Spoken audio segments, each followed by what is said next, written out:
enfant de Dieu qui peut dire très bien Amen? Amen. Il y a un enfant de Dieu qui peut dire très bien Amen. Amen. Cet Amen ne me convainc pas. Est-ce que tu peux dire Amen de quelqu'un qui est vivant? Amen. Très cher bien-aimé Père, c'est pour les moments ainsi que j'ai besoin plus de ta grâce. Car je ne sais pas parler de ce qui te concerne. C'est pour cela que je te prie, s'il te plaît. Réponds ta grâce sur nous. Touche ma bouche. Pose sur mes lèvres les mots qu'il faut et les phrases qu'il faut. Ta parole ne dit-elle pas que les paroles des hommes n'amènent que querelle, mais seule ta parole amène la vie. Je m'y abandonne sous ta grâce. Très cher Saint-Esprit bien-aimé, viens. J'ai toujours cru à toi, à ta grâce, à ton apport chaque fois que je peux m'élever pour parler des choses qui te concernent. Car la Bible ne dit-elle pas, lorsque toi tu viendras, tu ne parleras pas de toi, mais tu parleras de Jésus. Viens révéler Jésus pour que Jésus révèle le Père. Je t'en supplie, s'il te plaît. Ouvre l'entendement de mon frère et de ma soeur. Oins-nous de ton onction. Dans le nom puissant de Jésus-Christ, est-ce que les saints peuvent dire bien Amen? Amen. On va s'élever pour lire une portion d'écriture.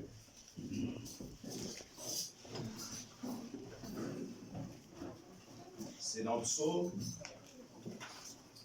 9, le verset 15. Pour le respect de la parole, nous allons nous lever pour lire.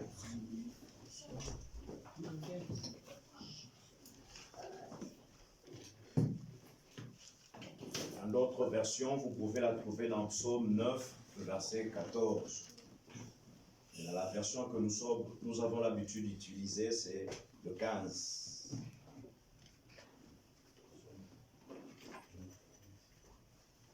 Afin que je publie toutes tes louanges dans les portes de la fille de Sion, et que je me réjouisse de ton salut.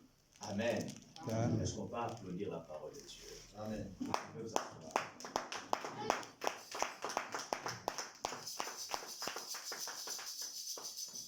Je rends grâce à Dieu avant de commencer cette petite pensée que Dieu a mis dans mon cœur. Je voulais d'abord remercier le prophète Kaloula et son épouse pour cette marque de confiance qu'ils m'ont accordée de venir apporter la parole de Dieu ce matin. Et je remercie aussi le corps pastoral, pasteur Dali et les autres qui ont accepté cette main d'association ce matin. Mon thème de ce matin, je l'intitule « Je publierai tes louanges ». Je te demande seulement d'être attentif et attentiste, car il y a quelque chose qui va se passer dans ta vie. Parce que ce matin, le mandat que Dieu m'a donné, c'est de venir impacter la vie de quelqu'un. Car 2020 est une année plus spéciale. Est-ce qu'il y a des gens qui me croient? Amen. Je ne sais pas qu'est-ce qui t'a résisté en 2019. Mais 2020, c'est une année de reprogrammation. Ce matin, je ne suis venu que te reprogrammer pour faire des grandes choses. Et si tu es attentif, tu es attentiste, tu vivras des choses que tu n'as pas vécues en 2019. Mon thème, c'est « Je publierai toutes tes louanges ». Dans ce thème, je relève deux buts principaux. Mon premier but, c'est que dans ce thème, je vais te permettre de connaître un genre de foi qui provoque les œuvres de Dieu dans ta vie.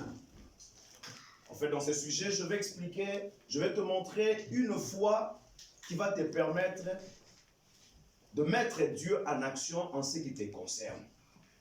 Et mon deuxième but, dans cet enseignement, ça va te permettre de vivre les forfaits du salut.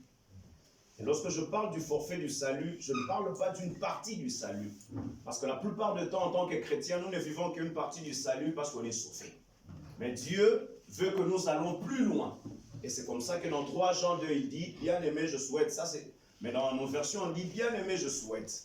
Mais dans la version grecque, la Bible ne dit pas, je souhaite, bien-aimé, je prie pour toi. Pour que tu sois prospère à tous égards. Que tu sois en bonne santé, comme prospère l'état de ton âme. C'est-à-dire la volonté parfaite de Dieu, c'est que Dieu veut te voir être prospère dans toute la totalité. Mais la plupart des chrétiens, nous ne vivons qu'une partie du forfait du salut. Mais dans ces messages, je veux t'amener à comprendre que cette partie du salut ne te suffit pas. Tu dois vivre le salut dans toute sa totalité. Car aujourd'hui, nous avons une difficulté d'amener les gens à avoir goût de suivre notre Seigneur, parce que ces hommes et ces femmes ne savent pas que Dieu est pertinent dans la vie de tous les jours. Est-ce qu'il y a des gens qui me suivent? Amen. J'aime dire chez moi à l'église, est-ce que ça passe ou ça casse? Et le grand problème aujourd'hui, c'est ça. Les gens viennent à l'église, on se retrouve, on vit les mêmes situations que les gens qui sont à l'extérieur de l'église. Or, la Bible dit, vous verrez enfin la différence entre ce qui me sert et ce qui ne me sert pas, entre le méchant et le juste. Nous devons créer cette différence-là. Mais pourquoi les enfants de Dieu ne créent pas cette différence? Il y a 2 réponses que je vais donner en cela. La première, c'est que la plupart des enfants de Dieu n'ont pas la connaissance. Deuxièmement, c'est parce que la plupart des enfants de Dieu ne pratiquent pas les clés du royaume. Car la vie chrétienne est une vie de loi. Dieu, dans chaque domaine de la vie chrétienne, ça s'attache toujours à une loi. Lorsqu'on parle de l'adoration, on voit aussi la loi de l'adoration.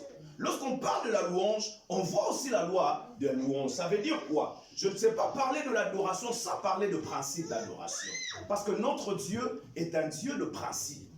Tu ne sais pas vivre de choses si tu ne comprends pas les principes de Dieu. Est-ce que ça passe ou ça casse? Ce matin, je viens te communiquer un principe de Dieu qui va te permettre, parce que la plupart nous parlons de foi. Lorsque tu viens à l'église, tu poses aux chrétiens, ma soeur Jenny, tu crois? Il va te dire que je crois. Mais il croit en quoi? Et pourquoi notre foi n'est pas productrice? Parce qu'il y a une parole que nous disons à Dieu qui est plus quand même la parole que la femme syrophénicienne avait dit à Jésus. Il a dit même le petit chien mange les miettes qui tombent. Il y a des paroles que nous disons à Dieu qui est plus quand même le centenier du roi qui avait dit à Jésus. Si tu n'as pas besoin de venir chez moi, dis seulement un mot et mon serviteur sera guéri. Mais comment est-ce que nous n'arrivons pas à atteindre les œuvres de Dieu? C'est parce que la plupart du temps, les enfants de Dieu ne sont pas enseignés. Et c'est comme cela que vous devez savoir une chose. Dans Osée 4 et 6, la Bible dit, si mon peuple périt, c'est faute de connaissance. C'est-à-dire dans le royaume, Dieu met le trait à la connaissance. Tu ne sais pas évoluer avec Dieu si tu n'as pas la connaissance. Et c'est comme ça que Jésus dit quoi? Dans Jean 8, il dit, vous connaîtrez la vérité, et la vérité te fera quoi? T'affranchira. Est-ce que ça passe ou ça casse? Et c'est pour cela, ce matin, je voulais te donner une vérité, une clé. Toute ma vie, lorsque le prophète m'avait donné de parler dans cette journée d'action de grâce, j'étais calme, j'ai demandé à l'Esprit de Dieu, qu'est-ce que j'enseignerai ce matin? Et l'Esprit m'a donné ce thème. Mais ce thème, je l'attire dans le psaume 9, le verset 15. Je voulais d'abord attirer votre attention. En fait, ça commence avec « afin que ».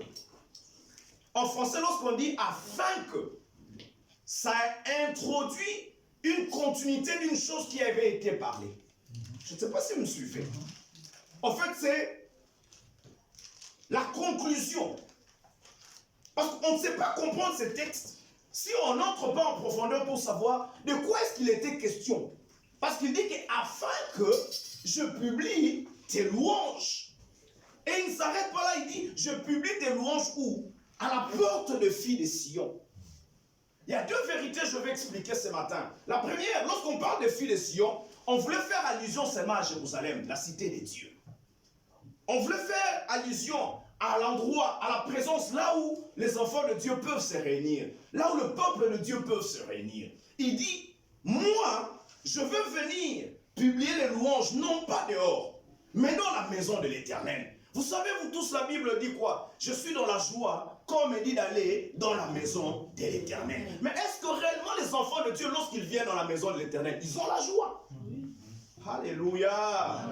Est-ce que ça passe ou ça casse? Ça passe. Est-ce que lorsqu'on vient dans la maison de Dieu, aujourd'hui, nous avons la difficulté de voir les gens s'empresser pour venir à la maison de Dieu avec joie? Parce que la Bible dit, je suis dans la joie, comme il dit d'aller dans la maison. C'est-à-dire quoi? Lorsque je pense seulement à l'église, je dois être joyeux. Pourquoi? Parce que c'est le seul lieu, le seul adresse, là où nous rencontrons Dieu, non pas pour seulement prier en langue, non pas seulement pour écouter la parole de Dieu, mais c'est le seul lieu, là où on vient pour publier les louanges de l'Éternel. Ça passe ou ça casse? Il dit, je publierai, afin que je publie toutes tes louanges.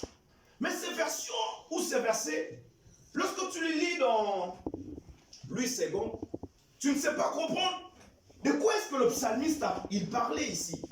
Regardez bien. La première partie dit, afin que je publie toutes tes louanges. Et la deuxième partie dit, et que je me réjouisse de ton salut. Il met un conjonction. Il dit, c'est-à-dire, il ne sait pas se réjouir du salut s'il ne publie pas les louanges. Je ne sais pas si ça passe. Moi, j'enseigne comme ça, c'est comme si je suis à l'école. Je vais commencer à parler avec vous. Il dit, afin de publier les louanges. Et deuxièmement, il dit, réjouir du salut. C'est-à-dire, s'il n'y a pas de publication de louanges, on ne sait pas aussi se réjouir. Est-ce que c'est compréhensible? Ça passe là? Amen. En fait, je peux descendre. Je peux descendre. J'aime être à l'aise. Ici, je suis chez moi. Je ne sais pas si vous comprenez. Il dit, je publierai les louanges et je me réjouirai de ton salut. C'est-à-dire, en quelque sorte, nous voulons dire quoi? Le psalmiste, dans ce texte, il dit, on ne sait pas se réjouir du salut si on ne publie pas les louanges. C'est-à-dire, lorsqu'on ne publie pas les louanges, oh, vous le savez bien, lorsqu'on parle de louanges, on parle des hauts faits de l'Éternel. Écoute, qu'est-ce qu'il dit ici? Il dit, si je ne sais pas publier les hauts faits de l'Éternel, il m'est difficile aussi de vivre quoi? La joie du salut. Et lorsqu'il parle de vivre la joie du salut, il parle de se réjouir en totalité du salut. C'est-à-dire, le salut, ce n'est pas seulement entrer au ciel. Le salut, c'est la prospérité. Le salut, c'est avoir des enfants. Le salut, c'est avoir les papiers. Dans le salut, parce que le mot salut vient de grec sozo, qui veut dire un forfait. Un forfait qui comprend beaucoup de choses à l'intérieur. Mais aujourd'hui, la plupart des chrétiens, nous tenons que d'aller au ciel. Écoute-moi bien aimé. Aussi longtemps que tu n'es pas certifié que Dieu ne peut faire des choses sur terre, ne crois pas que tu vas être certifié qu'un jour tu auras au ciel. Parce que c'est Dieu-là, il doit d'abord commencer à faire des choses sur terre. C'est comme cela qu'il a dit à Nicodème, si les choses de la terre, tu ne sais pas les comprendre, comment tu comprendras du ciel? C'est pour dire, si je ne sais pas vivre sur terre la main de Dieu, il m'est difficile de croire qu'un jour j'irai au ciel. Oh, je sais pas. Amen. Il dit, je publierai. Regardez. Là, c'est compliqué. Vous n'avez pas encore compris. Vous allez comprendre. Il dit, je publierai les louanges de l'Éternel et puis je me réjouirai. Mais pourquoi aujourd'hui l'Église, nous ne nous réjouissons pas du salut? C'est ça ma question de ce matin. Pourquoi? Parce que dans ce texte, le psalmiste nous donne un secret. Et c'est pour cela que je voulais lire ce même texte dans une autre version, pour te permettre de comprendre. Lorsque tu les lis dans Parole de vie dit quoi? Alors, dans la communauté de Jérusalem, je dirai toutes mes raisons de chanter les louanges de Dieu. Je ne sais pas si vous avez compris cette nuance. Dans Louis II, il dit, je publierai.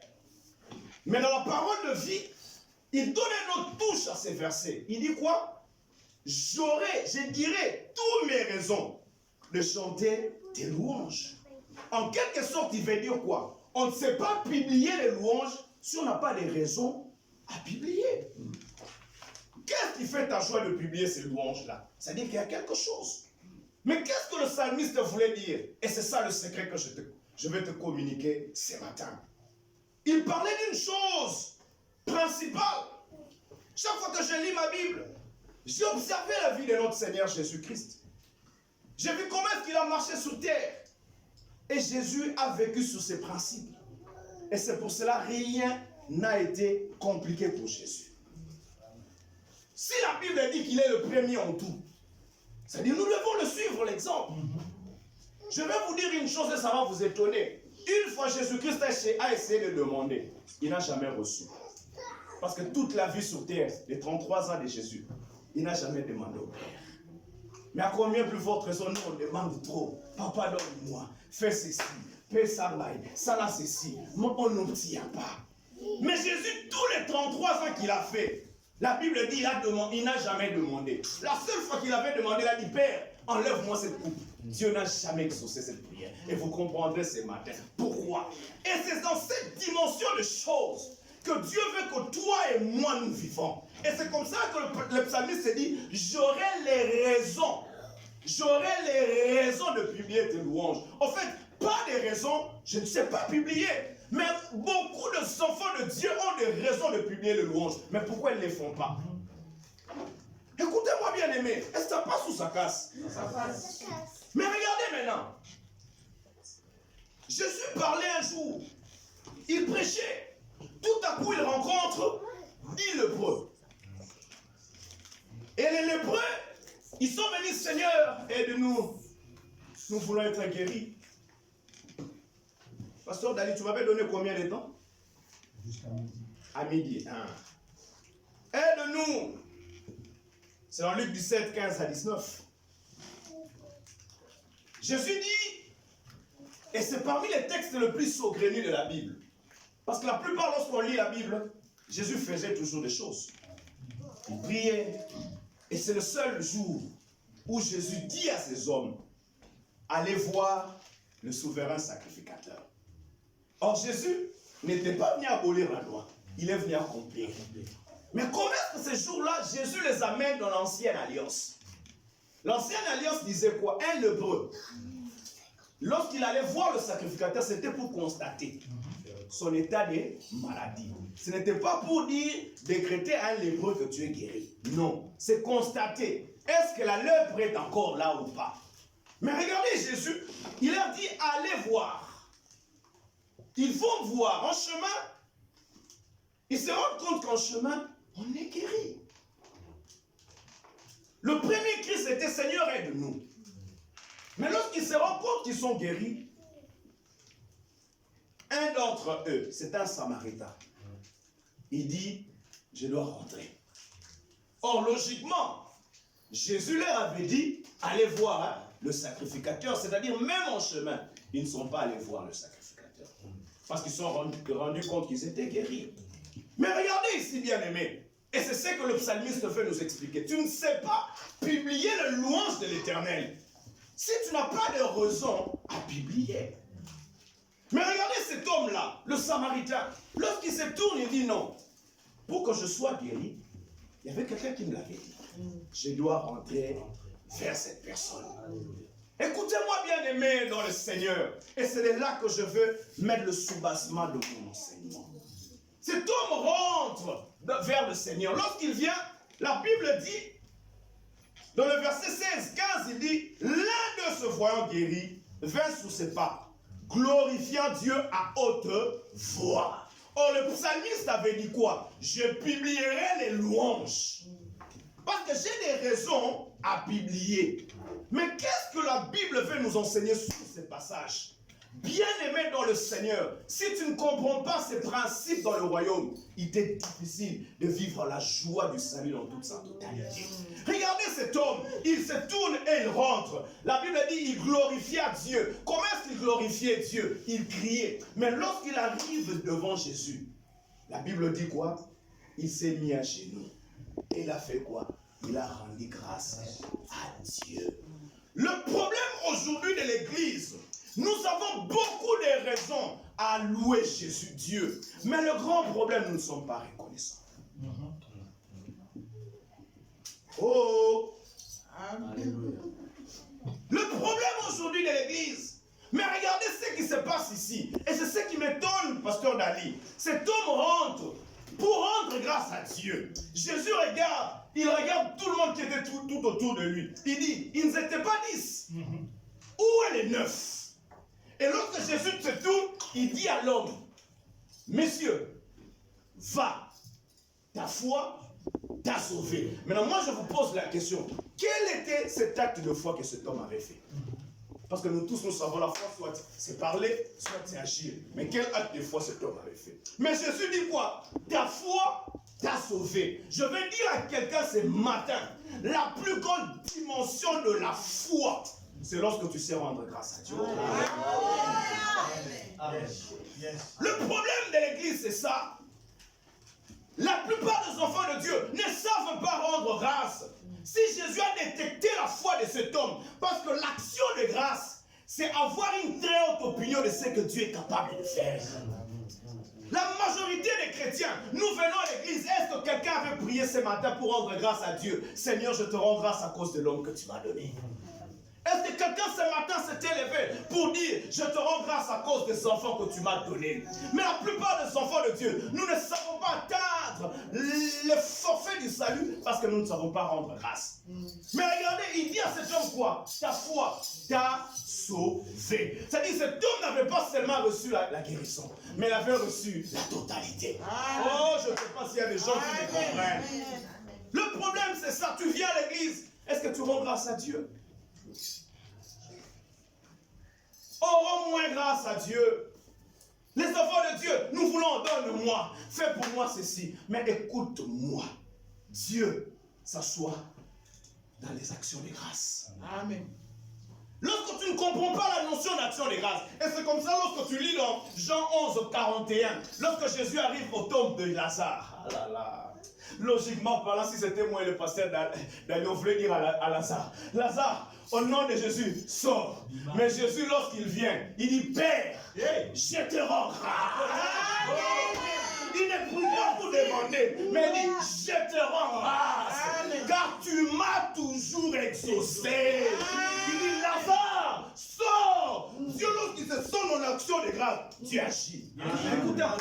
Amen. On amène 5 pains et 2 poissons.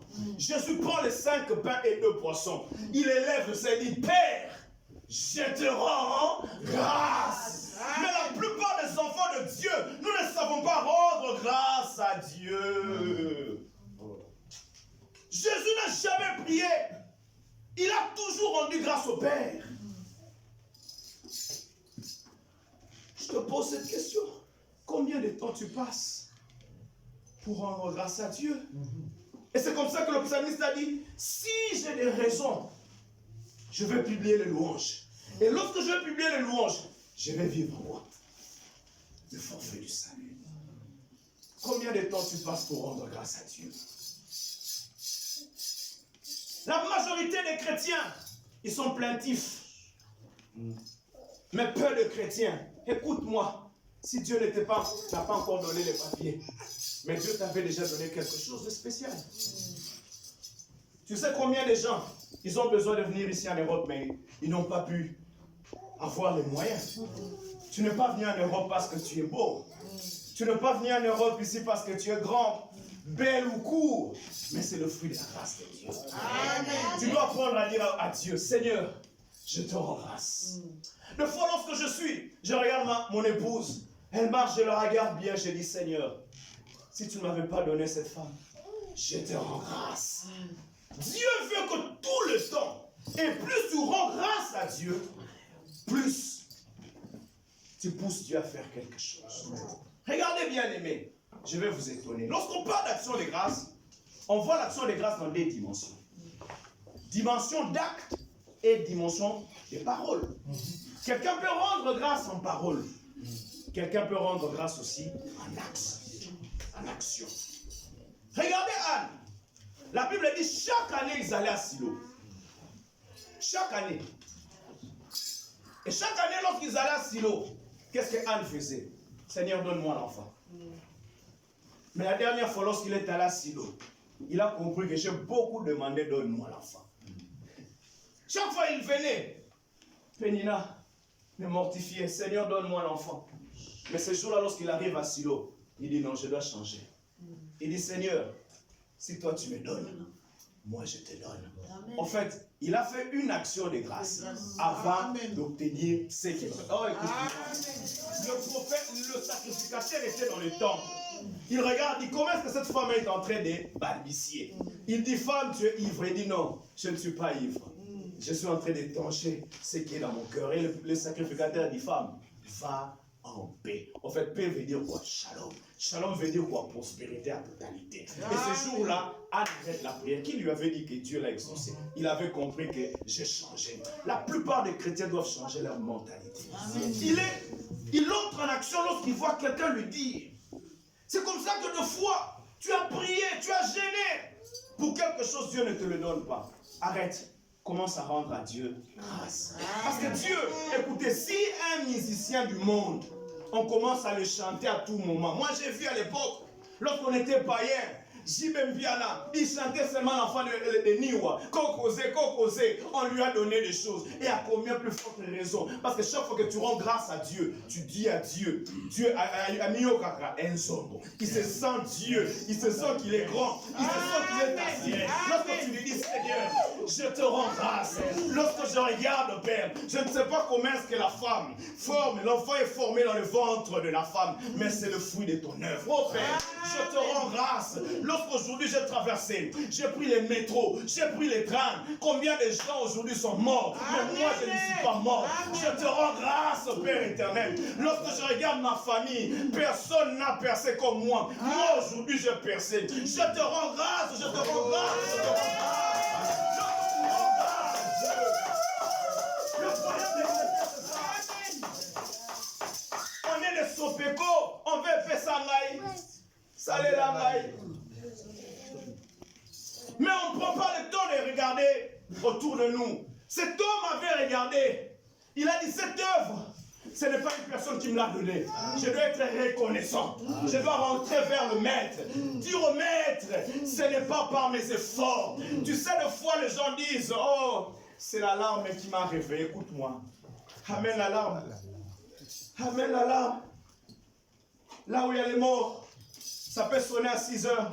Aucun de ces morts ne se lèvera. Mais lorsque je regarde seulement aujourd'hui, j'ai le souffle de vie. C'est un sujet de dire à Dieu, Seigneur, je te rends grâce.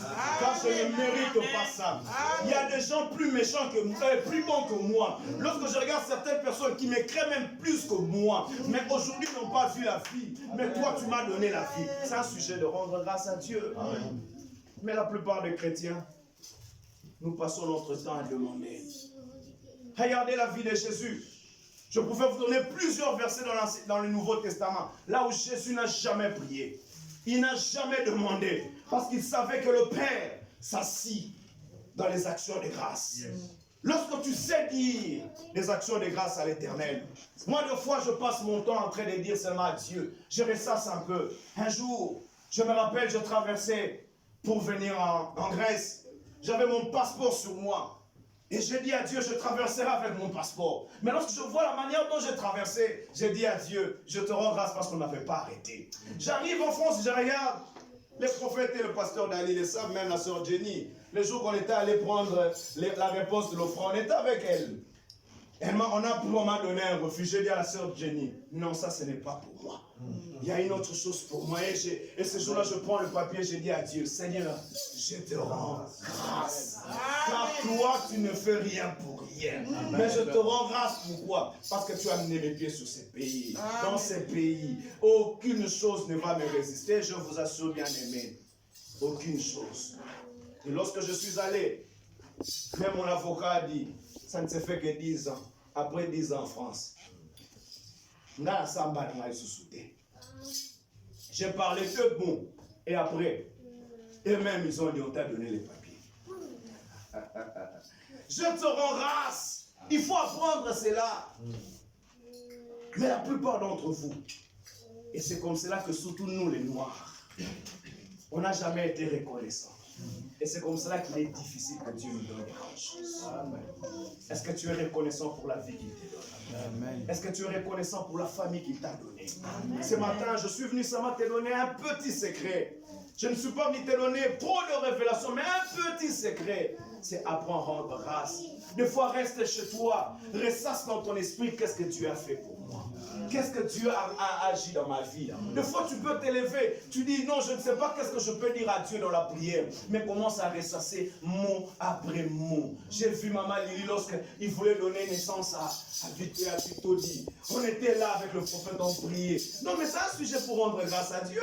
Parce que peut-être tu pouvais mourir. Mais lorsque je regarde ces choses, je dis à Dieu, Seigneur, je te rends grâce. Écoutez, David arrive devant Goliath. Il regarde Saoul, le pose la question. C'était une façon de rendre grâce de manière indirecte à Dieu. Il dit à Saoul, lorsque j'étais dans le champ de mon père, c'est Dieu là. Il m'a aidé à tuer le lion. Il m'a aidé à tuer l'ours. En fait, il rendait grâce. Il dit, si ce n'était pas ce Dieu là. Et lorsqu'il gardait Dieu sur son trône, il s'est levé là, dit non, Goliath doit tomber. Pourquoi? Parce qu'il regarde. David a dit non, Nzamba Miyoki.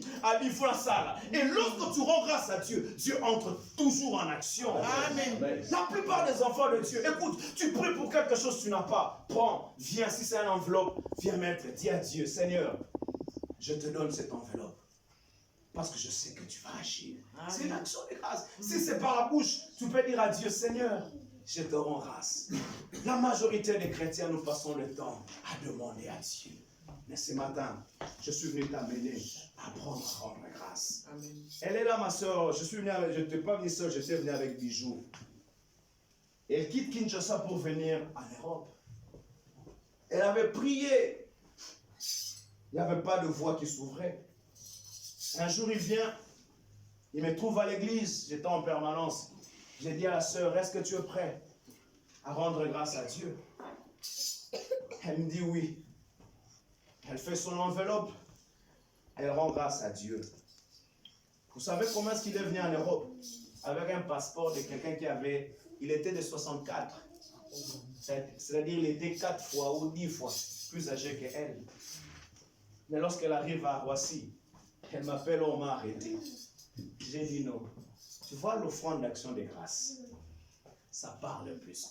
Yes. Amen. Donc je vais vous dire encore une chose.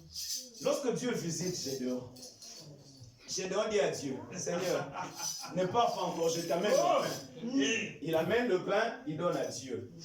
Mais 3 jours, 4 jours après, Dieu dit à Gédéon, va en 3 jours, 4 jours, Dieu se révèle. Il dit à Gédéon, tu vas gagner les Madianites. Mais Gédéon, en marchant, il fait un petit tour dans le camp des Madianites. Qu'est-ce qu'il entend? Un Madianite. Il a rêvé quoi? Il a vu le pain qui descendait et qui a commencé à exterminer les Madianites. Et ce n'était pas Gédéon qui avait répondu. Mais c'était lui-même le Madianite qui dit à son ami. Il a interprété, il dit, peut-être l'épée là, c'est l'épée de Gédéon. Mais qu'est-ce qui était cette épée là? C'était l'offrande d'action de grâce de Gédéon. L'offrande d'action de grâce de Gédéon a parlé. Et c'est comme ça qu'il a gagné les Madianites. Écoutez-moi bien aimé dans le Seigneur. Des fois l'église, nous sommes faibles parce que nous ne voulons pas vivre selon les principes de Dieu. Et les gens qui nous ont précédés, ils savaient, c'est comme cela. Abraham, lorsqu'il arrivait dans une terre, la première des choses, il érigeait l'autel. Vous savez pourquoi? Il ne donnait pas une offrande, une simple offrande, mais il donnait une offrande d'action de grâce pour dire à Dieu, Seigneur, si je suis arrivé ici, c'est à cause de toi. Reçois ces fruits. Écoutez bien aimé, elle a pleuré. Elle prend, elle m'appelle. Mon frère, on m'a arrêté à Roissy. J'ai dit, ton offrande va parler. Toi, on t'arrête de pas à Roissy. En fait, Roissy, c'est un tremplin. On va t'amener en foyer. Et en foyer, c'est là où tu auras tes papiers. Et effectivement, c'est comme ça. Elle pleurait, elle était allée en foyer. Vous savez, les voies de Dieu sont insondables. Mais ce ne sont que les gens qui sont des aigles qui peuvent comprendre les choses. J'ai encore un autre témoignage à te dire. Il y a une sœur qui s'appelle Esther. Esther est là en Italie. Elle a voyagé avec le passeport d'un blanc. Mais après quoi? Lorsqu'elle a donné l'action de grâce. Écoute-moi bien aimé. L'action de grâce, c'est une puissance dans le royaume. Il vient avec un passeport d'un blanc. Je connais la sœur. On prend à Roissy, on regarde. C'est un blanc. Mais lorsqu'on regarde la sœur, on voit qu'il y a ressemblance. Le blanc et un Africain. Vous savez pourquoi? L'action des grâces. Les enfants de Dieu, tu veux mettre Dieu en action. Écoute-moi, je vais encore te dire, je vais te donner encore des témoignages. J'étais un païen fiefeux. Un païen fiefeux. Papa Kinshasa me connaissait. Mais un jour, mon père, il vient à l'église. Il dit, je peux donner cette offrande d'action des grâces pour mon fils. Et je vous dis, sans la main d'une personne, ce jour-là, j'étais en boîte. Je rentre en boîte là, à la place commerciale, je rencontre une dame. C'est cette dame qui me prêche Jésus. Vous savez qu'est-ce qui avait fait ça? L'action des grâces. Écoute, lorsque tu es fatigué d'une chose, arrête, ne demande plus à Dieu. Commence seulement à faire des actions des grâces, que ce soit en parole, que ce soit en acte. C'est ce que les gens qui nous ont précédés ont fait. Regardez Jephthé. Il est pas allé combattre. Mais qu'est-ce qu'il dit à Dieu? Seigneur, je te donne une offrande d'action de grâce. Et qu'est-ce que Dieu a fait? Dieu, il a précédé. Est-ce qu'il y a quelqu'un qui a une question? Parce que je veux m'arrêter là. Nous avons action de grâce. Qui a besoin de voir la main de Dieu ce matin? Qui a besoin de voir la main de Dieu ce matin? Moi, je ne vais pas prier pour toi, mais je vais te demander de commencer maintenant à ressasser tout ce que Dieu a fait pour toi. Le problème avec l'église, c'est ça. J'étais un jour dans une partie des Arabes. J'ai compris pourquoi les Arabes, ils ont cette notion d'action de grâce. En fait, avant, je me disais, ils les faisaient peut-être par manque de connaissances. J'ai compris qu'eux aussi procèdent des enfants d'Abraham. Ils ont compris ce que leur père fait. Mais toi, combien de temps tu fais ces choses? Apprends à le faire. Moi, lorsqu'il y a des choses qui me dépassent, je prends mon enveloppe. J'ai appris ça même à ma soeur, elle essaie. Lorsque ça me dérange, je prends l'enveloppe, je cherche.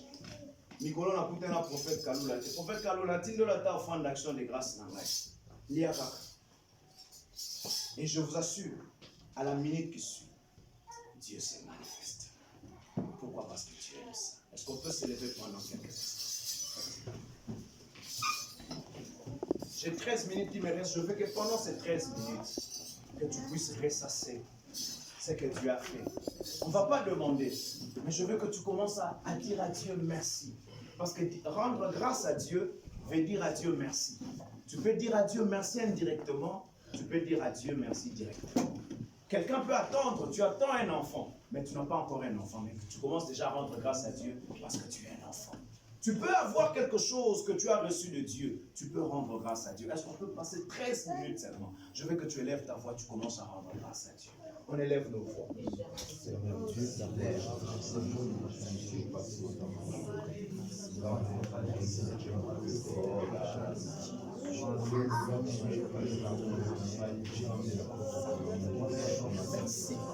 Apprendre à rendre grâce à Dieu. Élève ta voix profondément. C'est une offrande d'action de grâce. Ça sent toujours bon lorsqu'on élève ça. Ne dis pas que c'est par mes efforts que je me suis enrichi. Il a dit à Israël, chaque fois que vous verrez la richesse, sachez que c'est par moi que vous l'êtes.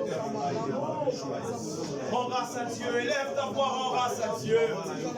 Ressasse dans ton cœur combien tu as donné des couché avec tes aliens. Il y a des gens qui sont morts, mais toi tu n'es pas mort. Rends grâce à Dieu. Rends grâce à Dieu. Tu as des raisons à dire à Dieu quelque chose, bien aimé. Le problème de l'église, ils n'ont pas de raisons à dire à Dieu des choses. Je rends grâce à Dieu, Seigneur. Je rends grâce à Dieu, Père. Oh éternel Dieu de gloire, le Père de notre Seigneur Jésus-Christ. Sans toi, je ne suis pas ce que je suis, Père. C'est pour cela que je viens élever ma voix pour te rendre grâce, Père. La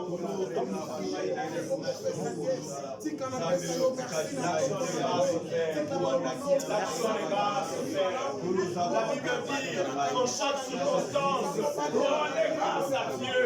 La Bible dit en chaque circonstance, tu dois rendre grâce. Parce que la Bible connaissait le secret de la grâce. L'église doit apprendre à rendre grâce à Dieu. Oh Seigneur,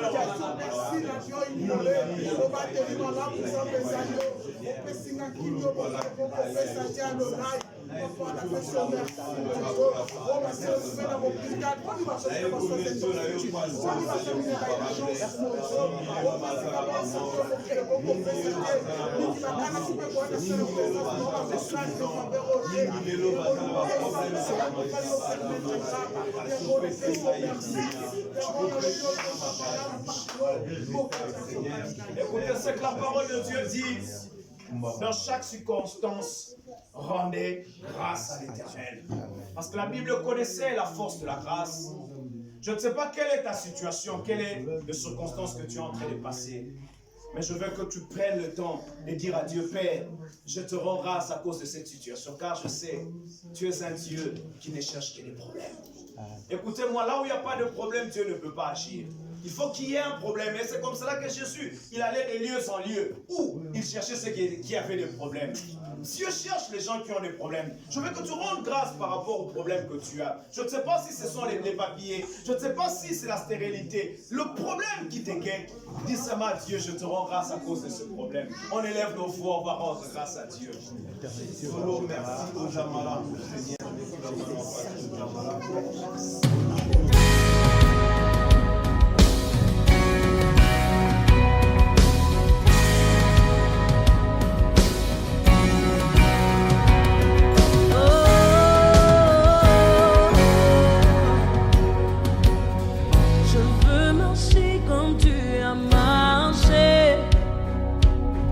Je veux aimer comme tu as aimé, sur la route malgré les coups.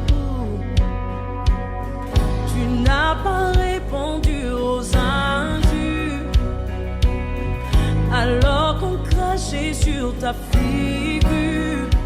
Tu as méprisé les clous, quand tu m'as aimé plus que tout. Oh, qu'il marche dans l'amour. Oui, je veux marcher chaque jour dans ton amour, car la miséricorde triomphe du jugement, triomphe même de la mort.